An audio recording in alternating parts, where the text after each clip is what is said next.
Hey everyone, it's your professor here for a quick video. Well, I say quick now, but I love to talk and talk.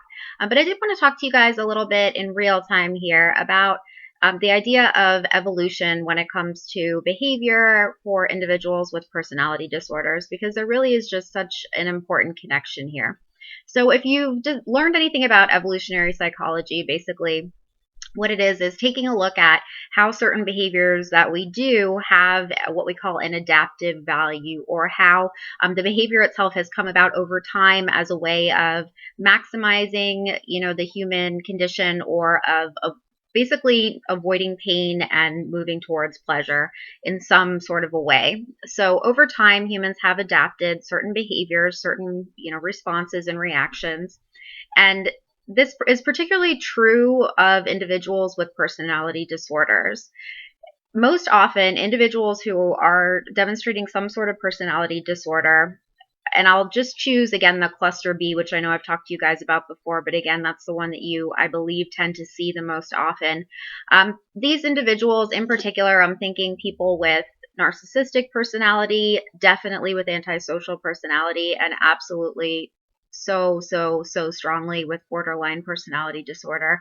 The behaviors that they are demonstrating, the ones that are problematic to them, the ones that make life so difficult for them, and the ones that are going to be challenging you as a clinician the most, are behaviors that are fundamentally rooted in adaptation. So what I mean by that is, most often you'll find that when you sort of dig into the backstory of these individuals, there's often some sort of horrendous, horrific abuse background. 9.9 times out of 10, this is going to be somebody who comes from a household with trauma, some sort of trauma. So oftentimes it's a sexual abuse trauma, many times it's physical violence.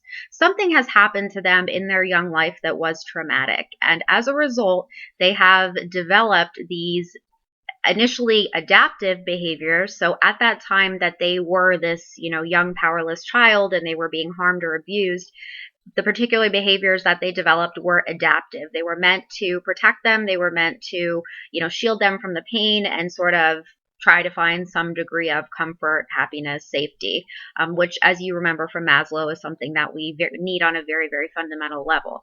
The problem is that once these individuals become teenagers and then certainly adults, these same behaviors still exist and they're very, very strongly and deeply rooted. However, now they have become what we call maladaptive or maladaptive coping mechanisms. So basically, what once was protective and adaptive has now, as an adult, become counterproductive. It's become something bad, something that is actually harming the individual.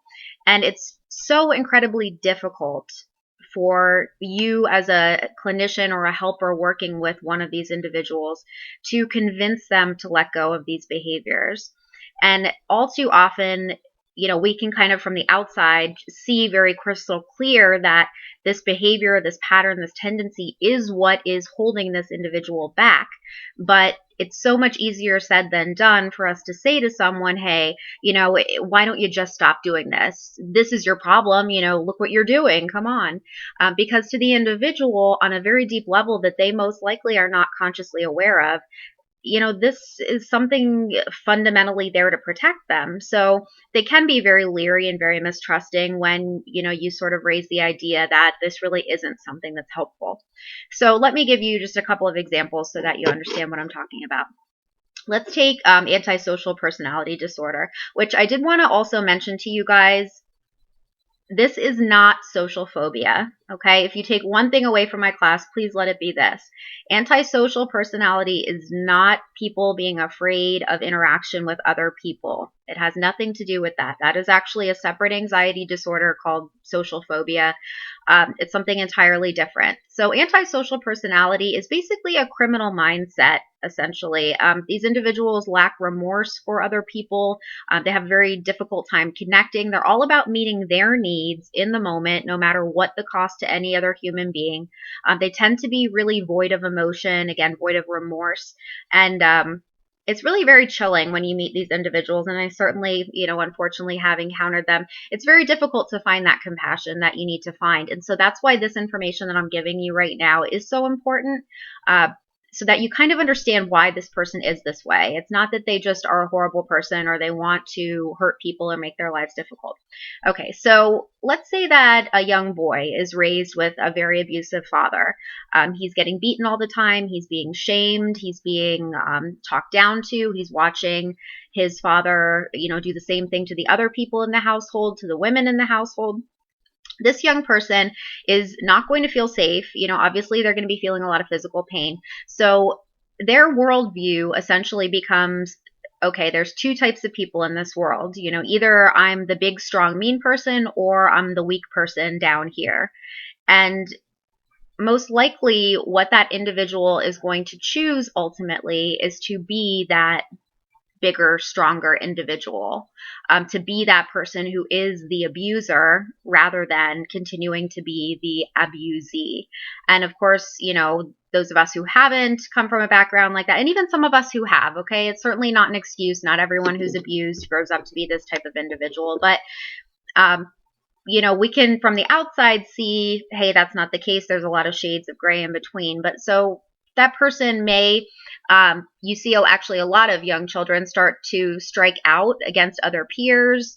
They can become violent themselves. They can show a lack of remorse. And this sort of is that setting. Think about it. If you grew up in a household with so much turbulence, so much emotion, and where you were scared all the time, wouldn't it be protective for you really not to feel so much?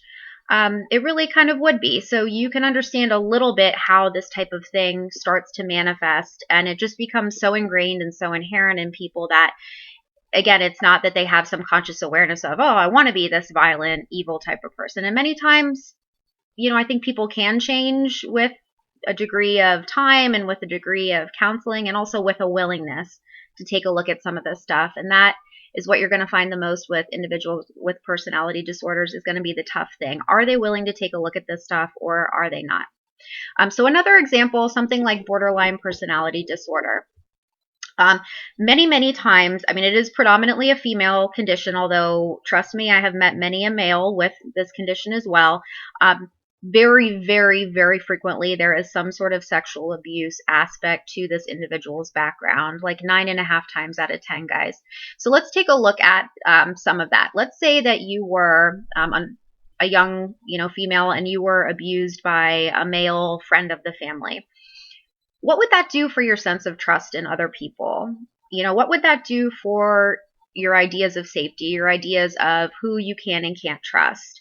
Let's say that people you were very close to, like say your parents, for example, sort of left you for whatever reason. They went to jail, they lost you because they were abusive or whatever the case may be. So these individuals many times have a difficult, if not impossible, time trusting other people. They have very low self-esteem themselves, so they believe that everyone literally around them hates them. Okay, even if you're being nice to me, I don't trust you. I really don't. I believe that you dislike me, because how could you love me? I dislike myself so much. There's nothing to love. So basically what many times these individuals will do is to, although they have an intense need for people and for that interaction, they will sort of push people away before they get too close. And it's certainly understandable why. So basically they'll be in these patterns of chasing people, sort of going over, above, and beyond. They become very emotional, very dependent, very attached to people very quickly, because they do have that little child inside of them that still very much needs that feeling of love and safety and connection to another human being. But at the same time, there's that red flag that goes up that says you can't trust people. They're going to hurt you. You know what they've done to you. And so basically what they sort of do is say, you know what, you're going to leave me anyway. I'm going to leave you before you leave me. I'm going to keep that power. I'm going to be the one that leaves, because everyone leaves. And so think about, as an adult, how this could be very difficult for somebody to have a, quote, normal, healthy social interaction with other people. And again, these are things that are not the individual's fault necessarily. Of course, they're not their fault, if they were abused as a young person, but where I think as an adult, it then does become someone's responsibility to, seek the help that is out there if they do want to be different or sort of live their life in a different way. So what I would challenge you guys with is, when you do encounter people with this type of problem, and you certainly will, whether it's in a professional setting, whether it's someone you know, or in any other way, I want you to really think about what kind of function would this behavior have served this individual? What would have been the benefit for them? Think of them, earlier on in life or even now in life. What is the benefit? What is the protective, adaptive benefit that this behavior serves for this person? And I promise you're going to find something. And again, it's not to excuse the behaviors that people exhibit, but it's to understand it. And it also will help you, the clinician, to humanize that individual and to be able to get past some of your own sort of human automatic reaction of, oh, why are they doing this? And to really understand, someone's being a tough guy because they need to be, because, they were the one getting smacked around. Now, do I think that that's okay for them to be disrespectful and threatening and everything else? And believe me, guys, I do get a lot of this in my job. No, absolutely not. But it does help me to get out of that space of not being able to connect therapeutically, being annoyed, being put off by the behavior, and it humanizes it. And I'm able to say, okay, I understand. This person really needs to feel a sense of control. They need to feel, that power. How can I give them a little bit of that without, condoning the negative behaviors? How can I point it out in a way that's going to maybe, hopefully, help them have a little bit of an aha? But certainly not everyone is always going to be at that point. Sometimes it's just going to be that you're the one observing the behavior. You're the one recognizing why it is what it is. And, unfortunately, not everyone is necessarily ready to accept or change that. So, all right. Anyway, just wanted to kind of throw that idea out there for you guys. Take care. Bye.